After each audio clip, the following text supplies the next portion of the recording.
Hi, it's Louis Simmons here, Westside Barbell. This is the Conjugal Club, and today I got the pleasure to have Dan Green here. Everybody knows who Dan Green is if you've ever lifted weights. And so, Dan, where do you live? We're out in California. I own a Boss Barbell Club, which is in Mountain View, California. So this is like Northern California it's between San Jose and San Francisco. This is where all the companies like Google and Facebook and stuff like Oh, that are at. So, yeah, good but that's place. where I grew up at. So Mm-hmm. it wasn't all tech when I grew up, but it is now. Huh. Are there any big gyms out there that compete with you? There's a few gyms. I mean, most of the gyms are kind of like outside of the like direct, well, like where we're at in the Bay Area. So they're all spread out. I mean, California's a big state. We got I know like Jesse Burdick has a gym that's an hour away from us, and there's a couple other smaller gyms. But I think a lot of the people still they're kind of just left with like training at 24 hours and stuff like that is their like best option for doing like their benching and squatting and stuff. It's not really like a real. There's a couple spots, but yeah, we host a lot of meets, and I don't know really close to us where else you would go that would be like a place where you to do it really seriously. Well, I know Mark Bell always says he has the strongest gym on the West Coast, but I think that's behind Curves and 24 Hour Fitness. Well, he's. I mean, Sacramento's like a 2 hour drive at least from us, so that's it's not quite as far west as we are. So, how did you start lifting? Um, yeah, I think I'm like, I started lifting when I was a kid because my friends had older brothers who were, they would lift weights, and then I would see like Arnold and Mm, Sylvester Stallone doing yeah. making bodybuilding and being strong look really cool when I watched the movies. So um, yeah, I think Terminator 2 was like the first Arnold movie I saw, and my mom hated the idea of lifting weights, and my uncle was a football player who thought if I started lifting weights, I'd be muscle bound. I wouldn't be able to play any sports. So they all like hated the idea, which made me, makes me want to do it. So when I was 13, like actually, no, when I was in junior high, every day we'd go to change into our PE clothes, and they had some late weights, and I would basically just max out on bench every day. So I was like the first bench program, just go and max out. And then 13 years old, I got my parents to like get me a barbell, and I would just do like curls and presses and rows in my room and stuff like that. Yeah. Um, so how old are you now? 36. 36. Yeah, I started really going to the gym when I could drive. Like, I was Yeah. 15, and then when I turned 16, I started going to YMCA. And I started, I think I saw like a, Muscle and Fitness magazine, and I started trying to figure out the workouts from there. And I got the Arnold Encyclopedia. So it was all just trying to get big and strong. I didn't really think about it as like what's the difference between powerlifting and bodybuilding. I was just, trying to have fun and get No, jacked. And not a lot of difference. Diet. it's a little more overrated, I think, than people think. It's Yeah. like it's mutually exclusive or something. Powerlifting is just basic bodybuilding. Yeah, same here. That's how I got my start reading magazines, looking at magazines. I remember when I was 12 years old, I was reading magazines at this kid's house, and I said, someday I'm going to be in these magazines. This kid said, Louis, you'll never be in these magazines.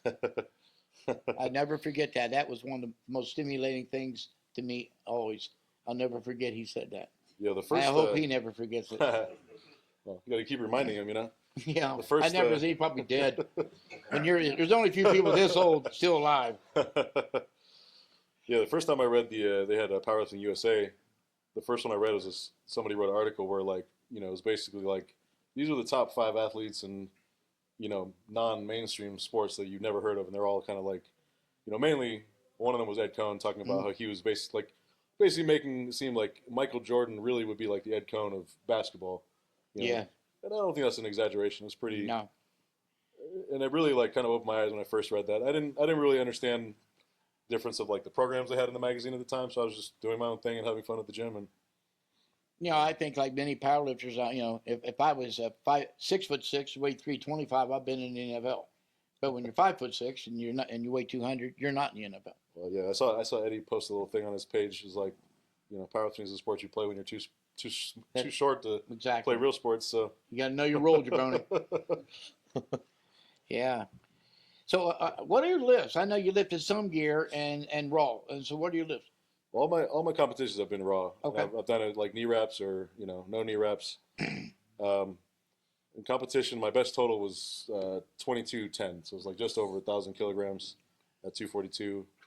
So that was 848 squat, 520, 523 bench, and 838 deadlift at the time. Hmm.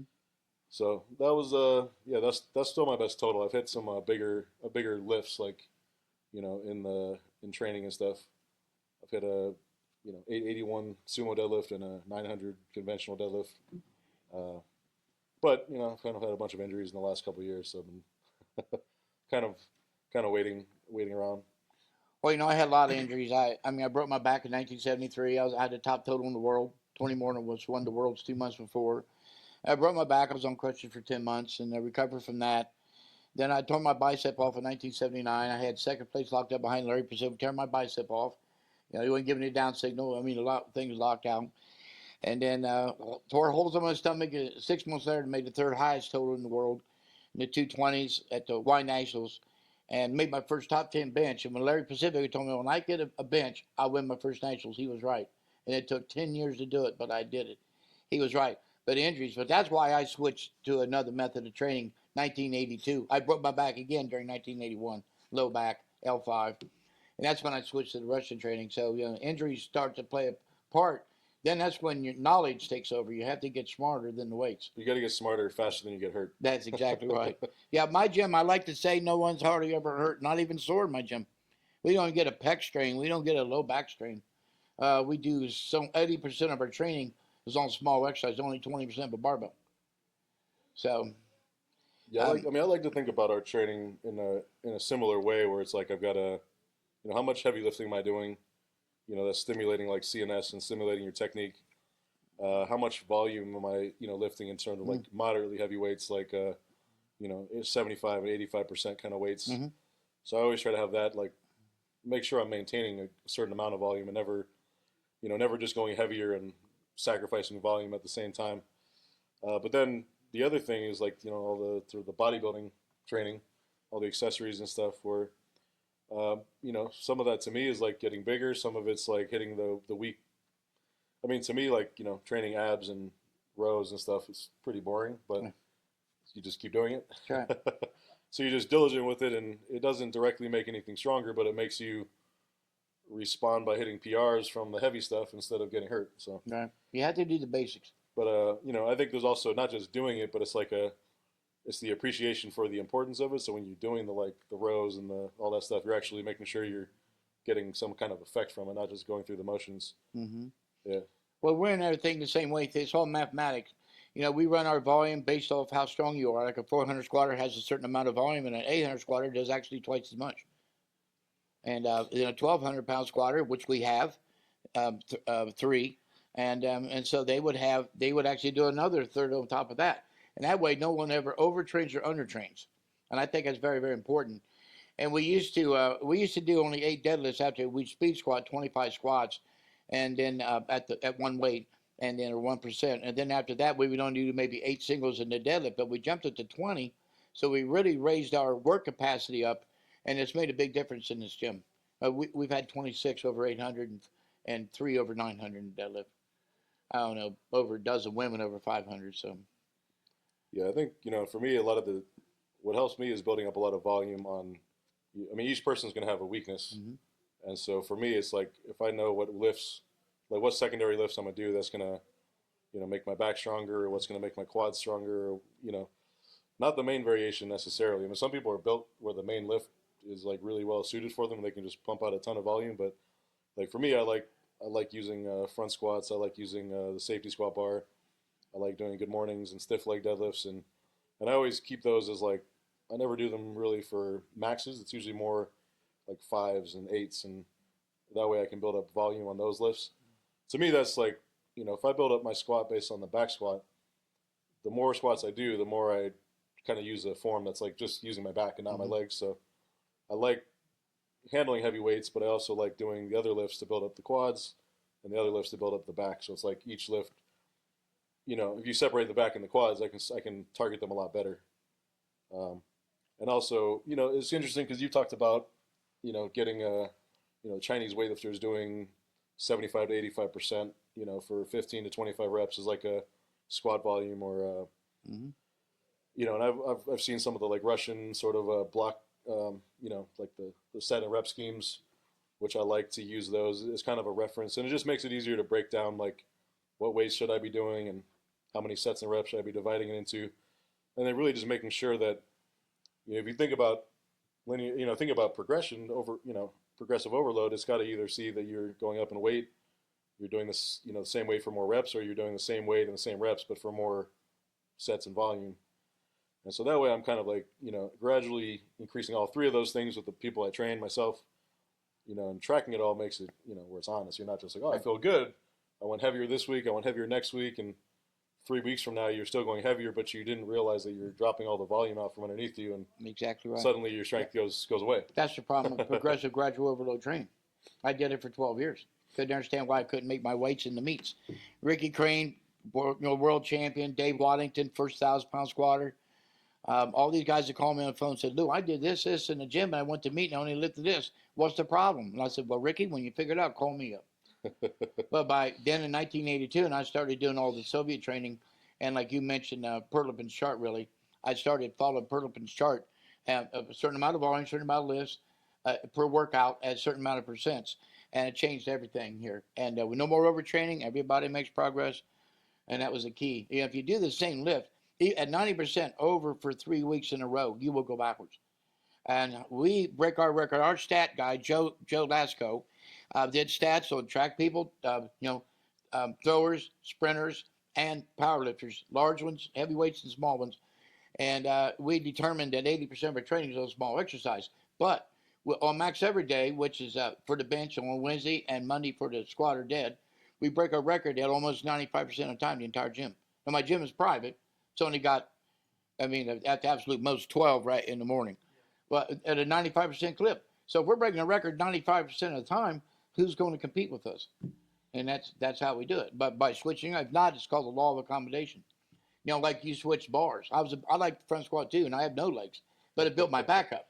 Yeah, no, that's keeping fair. that arch. Because for me, the front squat's always like, if I haven't done them in a while and I start doing them, my traps get really sore. Oh, wow. So I get a lot of like training effect on the upper back as well as the quads. Yeah. The thing that made me really get better on the front squatting was just learning how to, just building up a little more flexibility. That made it more of a quad exercise, sitting back too much, and it's like I could never quite get a good feel for it. Right. But the person who kind of turned me on to really front squatting, and this is like two parts. The first time I went to Russia, I think my total was still like a 1,700-pound total, so I was pretty intermediate lifter at that point. And I saw these Russian guys with these like massive legs, and I was thinking, I actually when I saw, and I know you know who this is, the Konstantin Pozdev, is a huge deadlift and huge squat. At the time, he when I went to Russia, he set the 220-pound record for the squat. He also would have broken the 220-pound total record, but Andrei Belayev was in the same meet, and he broke it by more. So when I first saw the guy walk off the stage, he took the knee wraps off, and I walked by, and I did like a triple take, because I looked over, and I kind of looked back, and then I was trying to figure out what it was that I was seeing on his knees, and it was like, I hadn't seen somebody with that much kind of teardrop quad development, like, and I was thinking to myself, okay, that's pretty crazy. I don't see anything like that. And then the next meet I did was Raw Unity meet, and this was the first time I think Sam Bird had competed in like a Raw meet. So I was talking to him, and he told me about how he trained, and he kind of had one day where he does like a lot of volume, but like light weights, like compensatory acceleration training, and the other day where he does front squatting, and he kind of explained to me about like the volume he does, and I was thinking to myself, I'm like, well, if I do the math, the weights he's using on his his back squat day, that's kind of a light day, and the front squatting is like as heavy as. So he's basically using the front squat to build strength, and the other day was all kind of acceleration and speed and stuff. And once I kind of started putting two and two together, I'm looking at all these guys who are like world record squatters and thinking, okay, well they're all doing these front squats, so I know how to do them. I'm going to start actually taking it more seriously. So for me, it was just a matter of putting it kind of on its own day. Like I'll do them on their own day, so I can do them when I'm fresh. Mm-hmm. If you do something after something else, like you guys don't do max effort and then you do the dynamic effort. You do them on separate days. So yeah, that was the big thing for me, is putting the front squat, which is like for strength and for muscle mass on a separate day. You know, not after I did my back squatting, and then I would kind of have good days one day and bad days the other day. And it's like Yeah. putting them on its own day. I always was consistent in the training, and I started getting a lot of progress in my squatting. Yeah. We try to separate the hard days, the high volume, or the maximum effort days by 72 hours. Extreme workouts can be done every 72, and it's always panned out that way. And I know for you guys have with the speed day, a lot of it comes down to the amount of volume you're doing in the speed Right. day. It was kind of like a, you know, way of getting a certain amount of training volume, and yeah, that's really helped me is when I kind of figured out, you know, what lift serves what purpose, and then what's the right amount. You know, through experience, you kind of figure out what's a good rep scheme for each exercise. You know, because like like something like a stiff leg deadlift or good morning, I'm not doing 1 rep maxes. If I want to see how heavy I could go, I'm probably just going to compromise the form. I'd rather do them for sets of like 5 or something, where I know if I'm increasing on that rep range, I'm actually just gaining muscle mass. Mm-hmm. I'm not just having a good day or a good rep. Right. You know, and it's like in the long run, if I'm going to go to a meet and I'm going to see that I'm going to hit like a 20 or 30 pound PR on a squat or deadlift, if I haven't increased my stiff leg deadlifts and haven't increased the good mornings or my front squats, you know, so if I can't really measurably see, all right, your quads and your back have gotten stronger by themselves, why would the main lift reflect that, you know? It's exactly how I mean, we literally don't do any full squats here. But yeah, we go to meets. I mean, House squatted 1234. We got Robert with 1270. And the only thing he does close to me, he goes down and touches a set of chain. Well, we don't, the rest of us don't do that. We just box squat. Yeah. Never put the straps up, never wear knee wraps. Yeah, so I've gotten more away from, I mean, I like, you know, it's like a certain amount of heavy lifting keeps you, you know, where I feel like I'm confident in my form and I can handle the weights. But, you know, if I just did back squats, that's not the best way to build up the squat. It's like the other things that target the legs more, the other things that target the back more. Building those up separately, it seems a more efficient way to do it for me. Yeah. We concentrate on, you know, upper back, you know, positioning in the squat, upper back and lower back, and make sure they're super strong so you never lose position. A good squatter, the shin should never move and the back should never move. The only thing that moves is the hip. So once you master that, you can lift some big weights. What's some of your so you say you stiff leg deadlift? What kind of stiff leg deadlift do you have compared to your top deadlift? So when I do the stiff leg deadlifts, I always stand on a box that I made. It's like 3.5 inches tall, and so I usually will do for those. I'll do like sets of 6 or 8 or even 10. The highest I've done for a set of 6 was 628, and I'll do those as like, you know, rounded back, not touch and go, but I'll set it down, you know, brace and pull it again each time. So 628 was the highest. Yeah, and you know, because that was kind of a record from the last training cycle, I knew, okay, well, my real deadlift should be on track to hit a nice PR. Yeah, my good mornings, you know, when I was training last year, I did a 900-pound deadlift in the animal cage as an exhibition, and actually before that training cycle, my best deadlift was 881 sumo. My best conventional was 782. So That's closer than some, though. there was a day where I was training, you know, conventional, and I was doing the conventional training because I'd had my quad torn and I was I had it reattached, and you know, surgery for that was a pretty good recovery from that one. But you know, once I was able to start training, I couldn't just jump back into a lot of squatting because that would leave me too stiff most of the time. So I was just trying to focus on more back training, so lots of good mornings and stiff legs, and so I just decided I would, you know, because my quads weren't really built up for it, I was like, you know, there's no pressure. I want to spend more time doing conventional. If you've got a meet coming up, you're going to train what you're going to compete with, and so I've always had this, you know, you don't want to just like dick around with something that you're trying to learn right before a meet. So here, with no pressure, as you know, kind of enjoying myself doing the conventional. One day I hit a big PR where it was like I'd never been able to make 800. You know, I missed it a couple times. Took kind of a lighter week, and then I came back the next week, and I hit it for a set of 4. So, you know, got some other things lined up in the training, and you know, it kept going up. I got an 850, and I wound up having to go back and get like a second follow-up surgery for the knee, just to get some of the stitches that were like kind of they left in there taken out, because one of them was like a knot that's kind of like you know, creating some inflammation and stuff. So that was quick, but you know, then I was able to get my training back, and like I was saying, because I hit bigger, you know, PRs on my good mornings and bigger PRs on my stiff legs than I'd done for the training cycle where I was doing 881, I was thinking, okay, well, I'm strong enough. So it was just a matter of kind of learning how to use my strength in the conventional. The problem I had is I would kind of pull too hard off the floor, Oh yeah. and so my upper back would be braced. Like, and I'm thinking to myself, my upper back is my strong area. If I brace the upper back, it's like, I got to make the upper back do more of the work, not give it an easier job of, like, just staying rigid. So once I was able to get the technique down a little bit, then my weights started shooting up. I know that's how we basically train too. I got a real strong guy sitting over here in the audience. Says he got 860 deadlift. Is that correct, Andrew? Yes, sir. Well, I want to ask you a question. The first time you ever deadlifted, if you can recall, how much did you deadlift? First time. Maybe 315. 315. Now, all the people watching this podcast, how did he deadlift 315 when he had never done a deadlift, other activity?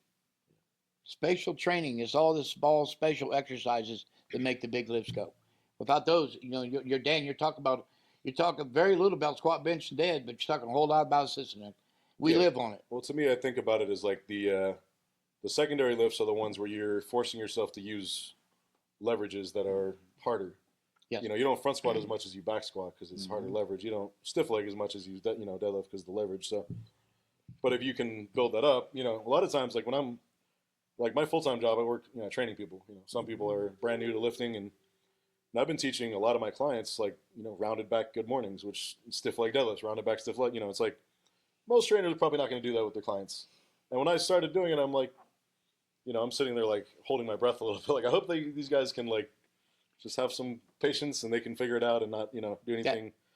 But all of them picked it up. All of them have gotten stronger with it, and all of them have seen their their lifts go up a lot. And it's like, but it's just a matter of, this is simple to think about it this way, but you could take all the exercises that people classify as like, oh, you're going to fuck yourself up doing those ones, and you could take all the ones where people say, well, this is safe, this is perfect.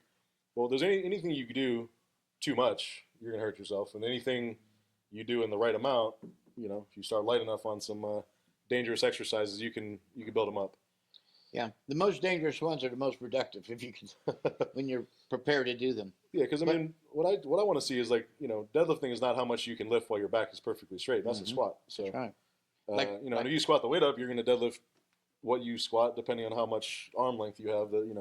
What's your starting position. But if you can pull with your back rounded and then straighten back out, well, now you have some real deadlifting skill. So. Yeah, I see people make mistake in power racks. They'll get in a power rack, and then arch your back real hard and lift the weight and go to meet, can't come close to these weights, and it's because they're the same thing. That's not the position you're going to be in. Yeah, and I think there's you talk about like a mini max. It's like, some people, they arch their back really well, so they get really tight, and they're either going to lift the weight off the floor and make the lift, or they're just not going to be able to budge the weight off the floor when they deadlift. So for those people, to me, I'm like, well, you're strong when your back is straight, but you're weak when your back is rounded. So we're going to practice lifting with the back rounded. Other people, the opposite though. It's like they just pull the back rounds. They have no stiffness, and so for those people, I say, well, let's do some like rack pulls or block pulls where you're trying to get into more optimal start. Like for them, it's like that practice of getting a heavyweight just moving without just totally collapsing is harder from a taller starting position because you don't have any tension, like passive tension building, like as you stretch down for the bar. And no leg drive. Yeah, so it's like you can't get that tension in your hamstrings unless you generate it yourself with learning how to contract the muscle. So I mean, everyone's gonna have their weakness, right? So for me, it was like when I started lifting, everything was like I'm gonna have this perfect form with my back straight, and it's like the more I practice lifting with my back rounded, the more muscle I put on, and the more eventually PRs and stuff. So when I see people come in and will only arch their back, I realize right away they have weak backs. They're afraid to bend their back. Yeah. And you got to get them to bend over, and sometimes it's tough to do. But like you said, you got strong abs, you'll never hurt your back again. It's all about inner abdominal pressure. Once you master that, it's the key. And you do a lot of stuff on boxes, correct? Deadlifting. I do a lot of different heights, yeah. So deficits and and block pulls. For sumo, I like the block pulls a lot. Conventional, I do mostly deficits and stiff legs. I kind of vary the heights a little bit. For some people I have them do blocks. I don't have as many people do the block pulls for conventional, just because I feel like most people can just keep getting stronger by just building up the ability to pull with the back rounded a little bit more. So, and I think a lot of people, they have they have a hard time figuring out how to lift off the blocks. It's like they just can't get tight. So it's like I'd rather have them do something that's more productive. Like I think a lot of people misunderstand standing on boxes. It's actually teach you to use leg drive and Yeah. transfer leg drive into back extension, and people just get in there round over, and so they go to me. Um, Mark Schley years ago, a real strong guy. He had an 800-pound deadlift, but he did stiff legs. He could stiff leg 800. His best deadlift meet was 800. He called me on the phone, and I said, Mark, stand on the box, get your legs bent, and pull. And it jumped into 855, and he won the IPF Worlds in 275 years ago. yeah, but you can see like for me, for Andrew, like when we do our conventional deadlifts, it's like a little push off with the legs, and it's mostly like Yeah. stiff leg deadlift after Right. Yeah, that's that. And I look at it like if I look at my back, most of the development of my erectors is kind of like right in the lower like thoracic spine, the upper lumbar spine. That's where it's the thickest, and that's because that's where I round my back when I pull. Um, he's kind of the same way. I think he rounds like maybe a little bit higher up than where I round. So it's like, but you can see, we're not trying to keep the back like arched or straight. It's it's not the picture perfect form, but it's you do it enough times and it looks really like locked in. So I know a doctor would say no, but biomechanically it is correct because you shortened your back, and the key is bend as much as you can, as long as you can straighten it back out. yeah, I kind of think about it like, the mechanics for a bench and a squat. I mean, they're multi-joint lifts. In a bench, you've got your shoulders and elbows doing most of the work. In the squat, it's like you got your knees, your hips, and your back has to stay extended. But really, in the deadlift, because you can round your back any kind of way that you want, you can look at every vertebrae as like its own joint. So this makes it by far the most complex lift because you've got so many different joints that are, if you coordinate them well, you can increase your leverages, and if you can't, well, you're just in a squat. Right, So. exactly. So that's where, to me, it's like if you want to me, it's like not just building strength in the back, but it's also building that awareness of like how to let the back round over, keep the abs involved. And if you have the awareness of how to round your back by doing, that's why I like the stiff legs, is having a bar in my hand, and it's like kind of, to me, I call it like the poor man's, back raise. Just bend over, pick up the weight, but it's, kind of has the muscle effect of doing a lot of back raises, but it has the awareness of kind of doing a deadlift that's happening in like slow motion. So, All right, ART guy says the body has 640 muscles, or does it have one? The strong people use all the muscles at the same time. That's why your prettiest guys are normally the strongest ones. Bodybuilders look very strong, but they only use one muscle at a time, where we use our whole body at a time. Kind of like an arm puncher versus a person who knows really how to throw a punch. yeah, but like the guys with the having the thick abs, that's kind of aesthetically pleasing as far as I'm concerned. So Yeah. Well, what's the biggest thing on a tree? I'm like a Strong. pretty beautiful guy. Yeah. So. Well, you're good. You're good looking, Dan. Yeah.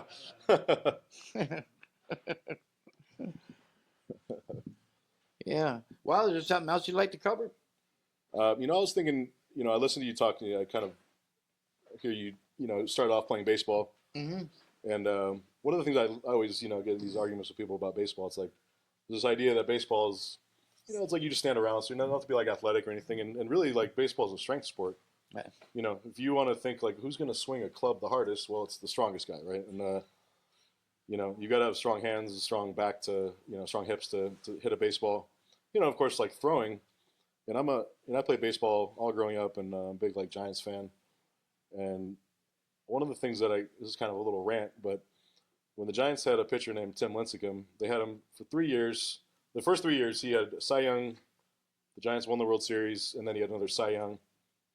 After the 3 years, they're talking on the radio, and they're like, "Oh yeah, and he's got this new like training program. He's not gonna do as much like weight training. He's really big into weights, so now he's gonna switch to like more of like a jogging, running."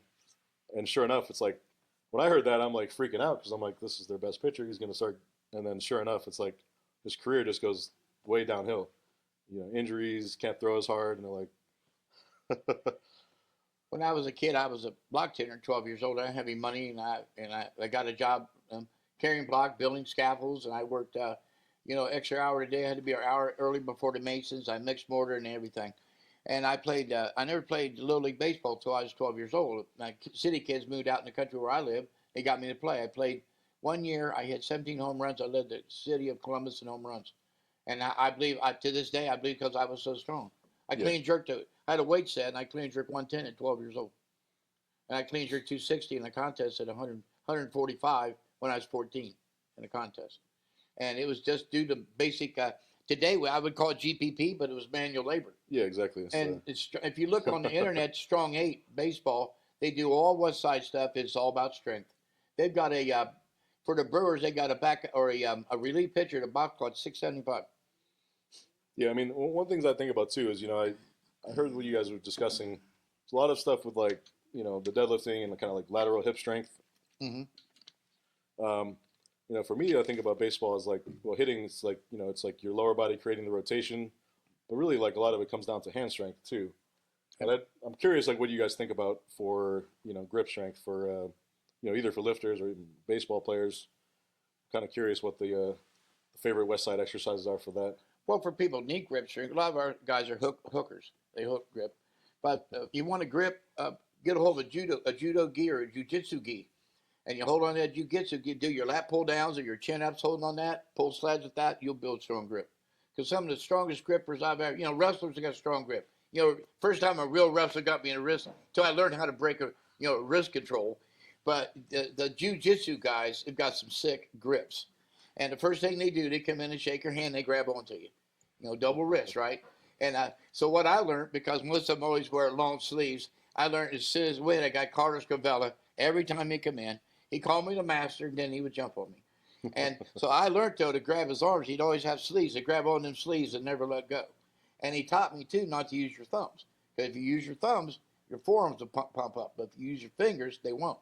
And it does take strong fingers. So, we got grip machines. We don't use a lot. We got quite a big guys, and they don't have deadlifts big enough that they have a grip problem. Got right now 1.9. And, so really our guys don't have much of a grip problem. Vlad trained here. He pulled a first 805 here, ended up pulling 925 when he was here at West Side. He just did kind of basic training like you're talking about. Yeah. He liked to do sets of 3 and 5 in the deadlifts of 805, stuff like that. He's just a brute ass strong guy. He's got a good build for lifting big weights. Yeah, he does. Super powerful body. He's got a big head too. He's a big man. Yeah. Yeah, so, really our training, it's probably not as different as you think. But what you're telling me is fairly much what we do. We jump around a lot just so we don't accommodate to an exercise. And then, but we pay a lot of attention to the volume and the percentage. Just like you said, the Chinese. My training is exactly like the Chinese. The guy wrote a book on Chinese training. It's just like reading my weightlifting book. There's no difference, except he didn't put workouts in there. Yeah. Because, they're stronger than hell, and that's what holds American lifters back. They're not strong. I like when I look at some of the Instagram pages with the Chinese training, and it's all these videos of them doing like bodybuilding exercises, triceps and back raises, and yep. Even I'd read, so I've seen videos of like some of the Russians. There's Klokov, and there's I read some of the stuff from Vasily Alexiev, and he's talking about doing complexes. That's right. He wants to get bigger muscle, so he picks up a bar and does like 5 or 6 exercises before he sets it down.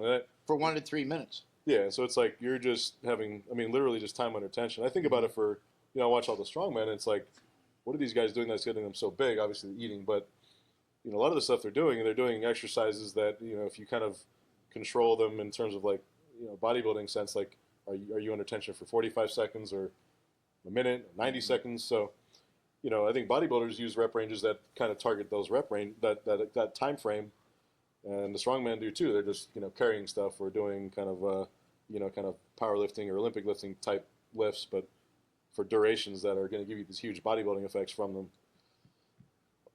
I always have a lot of wrestlers coming. I don't know if you know who Kazaki is. He's a 3-time world Greco champion, 2-time black belt world champion.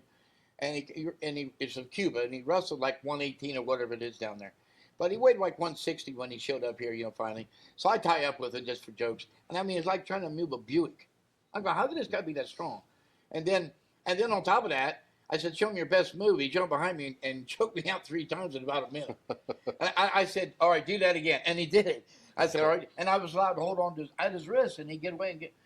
But I realized right then, why are wrestlers so strong? Quasi-isometric. They're in isometric contractions for long periods of time, exactly what you said. And we train our fighters for squatting for 5 minutes at a time, they'll box squat. They'll stand up, sit on the box, do a couple of seated good mornings, stand up, do some calf raise, do some shrugs, sit back down. Like you said, complex for 5 minutes. And something that's really seemed to help, and I think Joe could verify this.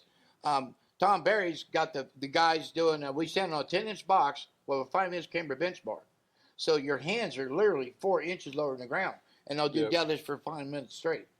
And that's a grueling thing, and that's why. Well, Tom's got the number one 160-pound high school wrestler in the country.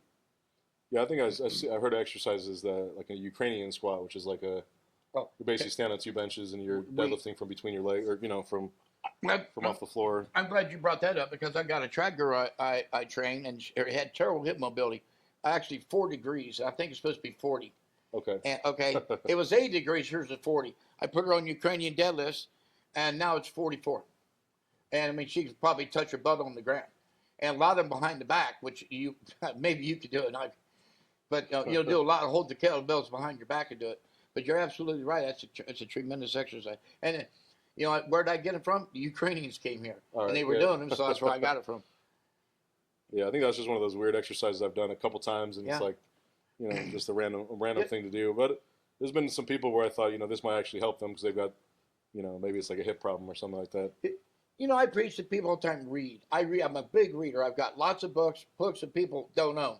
But if you look at the old Russian manuals, what do you see in there? Sled drags. They're pulling sleds. For track and field and weightlifters, they have belt squats. They power cleaned in the belt squats, what our ATP can do.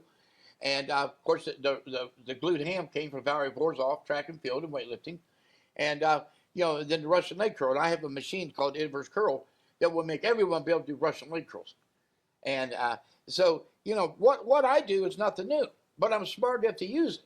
And these guys don't seem to do it. And I go to a lot of gyms, and they don't have any equipment. You need equipment. My gym is not a showroom. And if there's something in there that doesn't make you strong, it somehow disappears. It just disappears. Okay, that's all I got. I don't know where it went. I don't know who took it. Because what are you going to use if it don't work? Everybody go build a damn piece of equipment that doesn't work. I don't know why. So we only use things that work.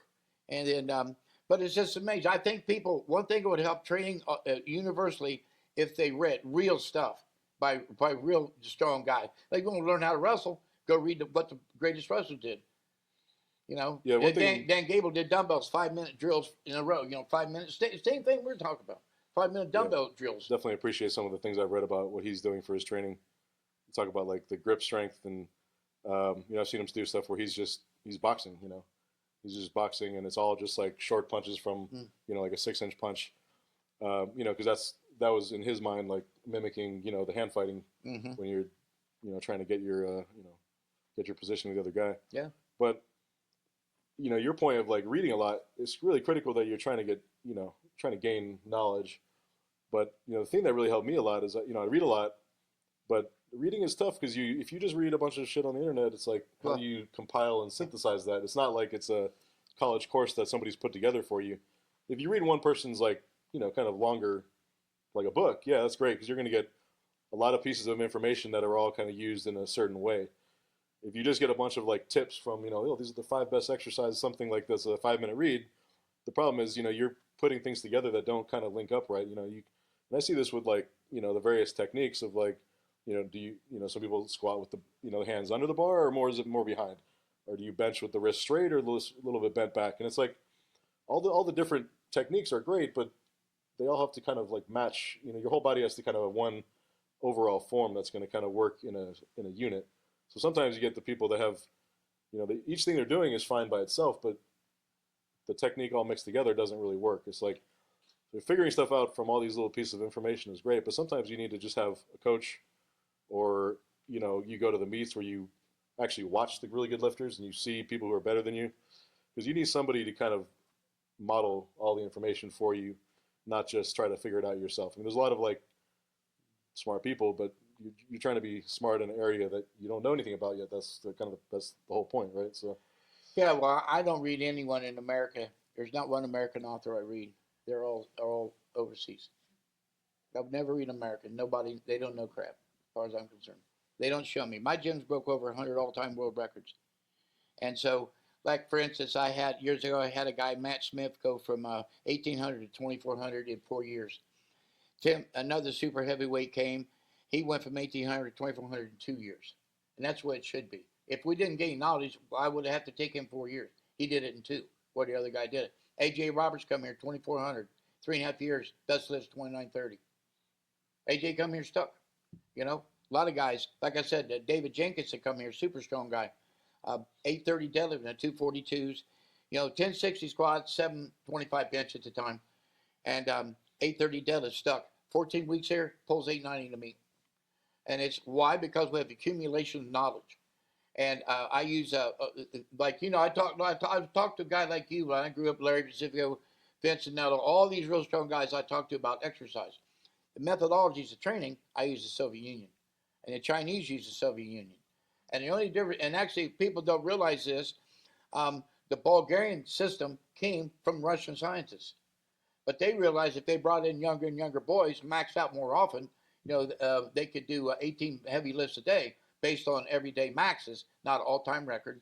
And that's, you know, it's basically the law of adaptation.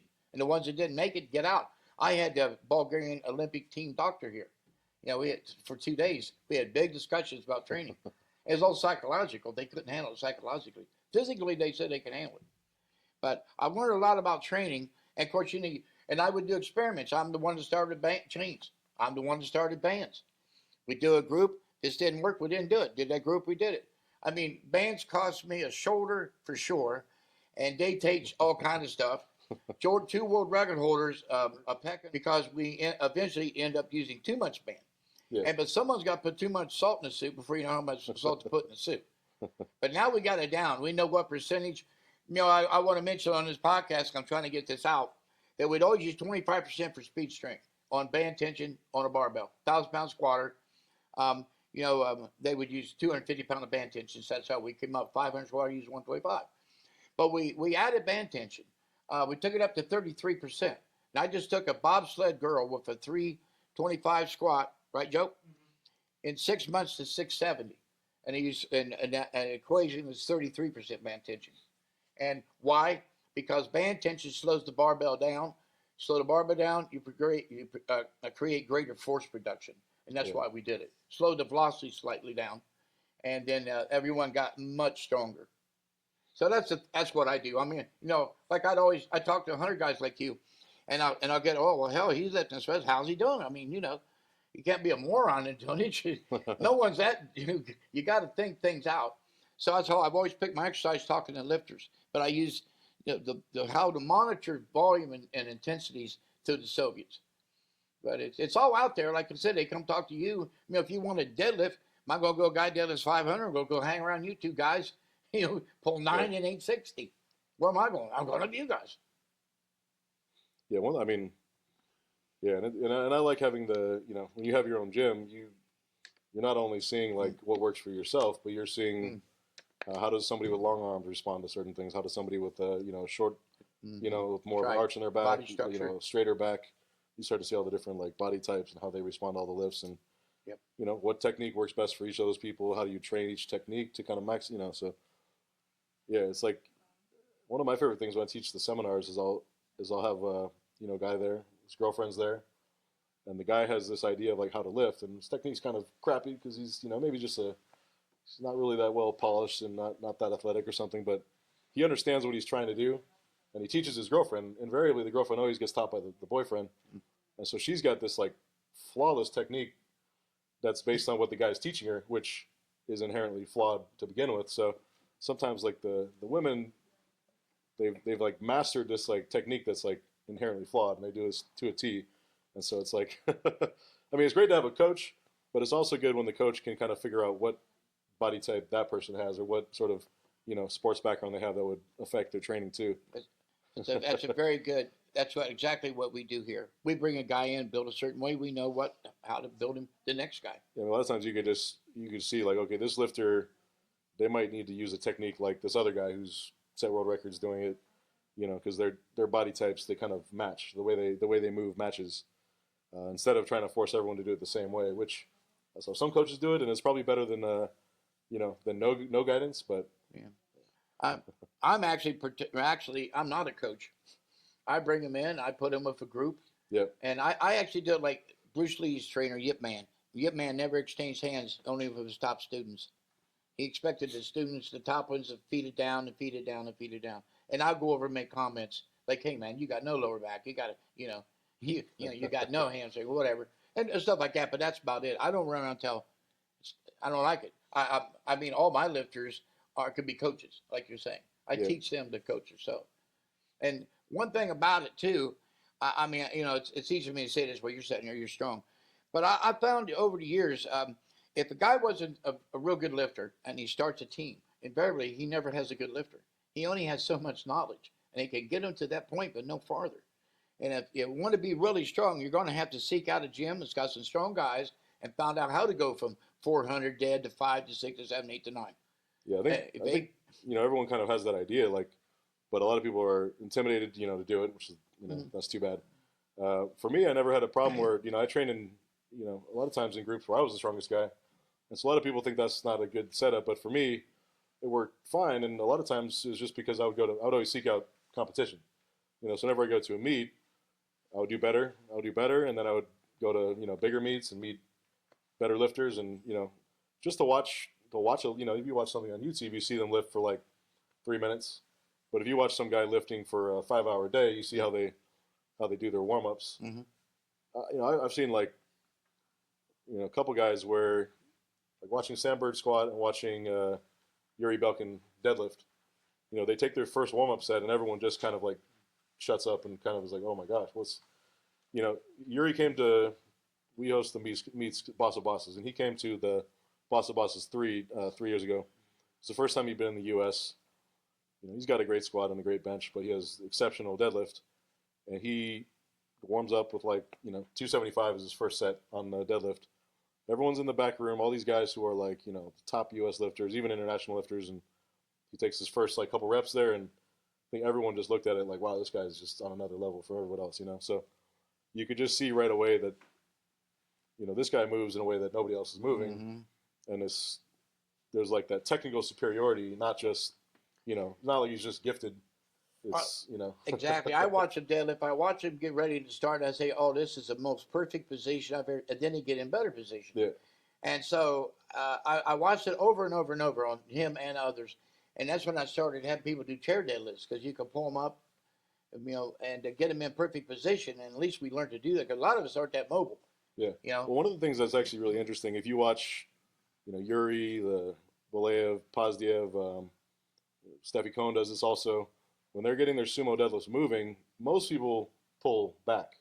Yeah. But they're all kind of lifting up. And the bar, you actually see from a side view, the bar actually rolls forward a little bit, which allows them to get the hips to kind of chase it down and get even like more right on top of the bar with the hips. So it's tough because everyone's used to doing it the other way. Right.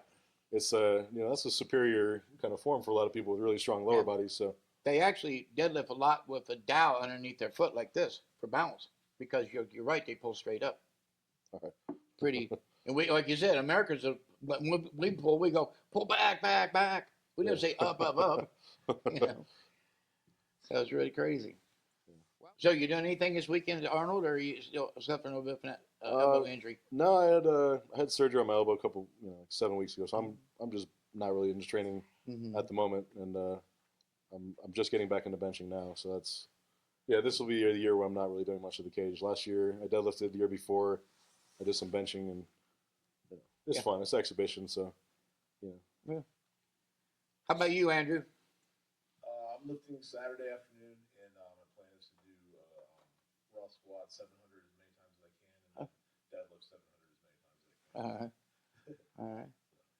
Well, Dan, it's been a pleasure. Yeah, you too. You're one strong dude. Trying. Thank you very much. See you next time.